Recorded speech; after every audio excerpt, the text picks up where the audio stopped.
At ngayon naman po mga kaibigan, alam nyo, ang tinutulungan ko po ay hindi isang barangay, hindi rin po isang bayan, hindi rin po isang probinsya.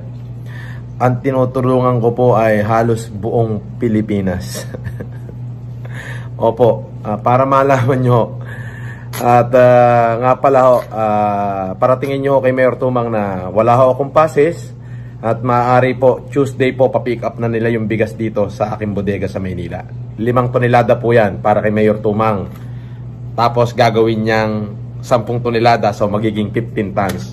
Para naman doon sa request ni ex-Mayor Digos Canlas, magpadala na ho kayo ng truck dito sa may aking bodega, sa may Eastwood. Pwede nyo na rin hong kunin ngayong Martes. Kasi galing ho ng Tugigaraw yung ating bigas. Pwede nyo na hong kunin Martes ng hapon, mga tanghali. Pwede nyo na hong pick upin. Sige ho. Magpadala na ho kayo ng truck dito. At dodoblehin nyo rin, di po ba? Para sa bayan ng San Simonian, San Nuestas Señora del Carmen ba? Tama ba? 5 tonelada rin ako. Yan.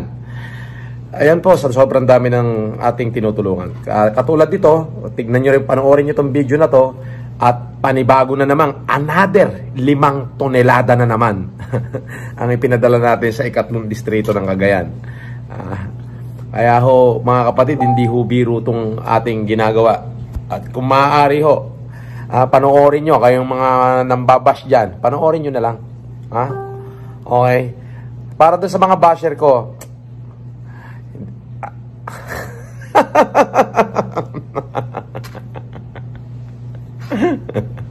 sira araw nyo sa akin araw-araw. Tatawanan ko kayo araw-araw. Unang-una, pag pinatulang ko kasi kayo, wala hindi ko alam kung saan kayo kumukuha ng pera o baka nagugutuman na lang kayo. Sige lang, kung sino man yan nagbabayad sa inyo, inyo na yan. Pagkakitaan nyo, hindi ko kayo papatulan. Okay? Pero pagkatapos ng COVID, bakit di kaya kayo magpakita sa akin at magpakilala? Puro mga fake name yung mga ginagamit niya. Walang totoong pangalan. Okay? Sige na, panalangin ko sana yumamang kayo. Ako wala sobrang yaman ko Kaya ito, tinatapong ko na yung pera ko, pinamimigay ko na. Nakakasawa rin ho pala yung pera. Panoorin nyo itong video para makita nyo na talagang yung Cagayan natapos na ho natin. So downward na ho tayo. Dumaan na tayo ng Nueva Ecija at Pangasinan. At nga pala ho, after nyo panoorin to, ako po ay magpapadala ng 5 tonelada para sa lahat ng mga bilanggo natin. Sila naman ho'y tao rin.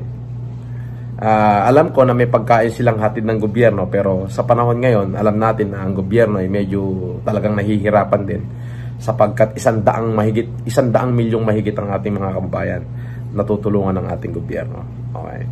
Hanggang sa muli, ini-encourage ko kayo, Mayaman Challenge. Panoorin niyo yung video, especially mga taga-Cagayan. Napakasipag nung inyong board member. Perla, tumaliwan.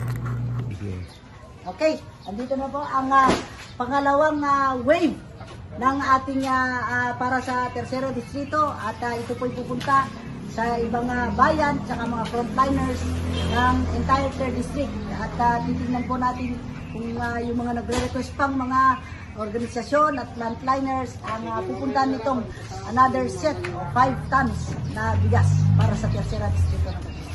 Maraming salamat sa iyo, kaibigan Sir Francis Leo Marcos.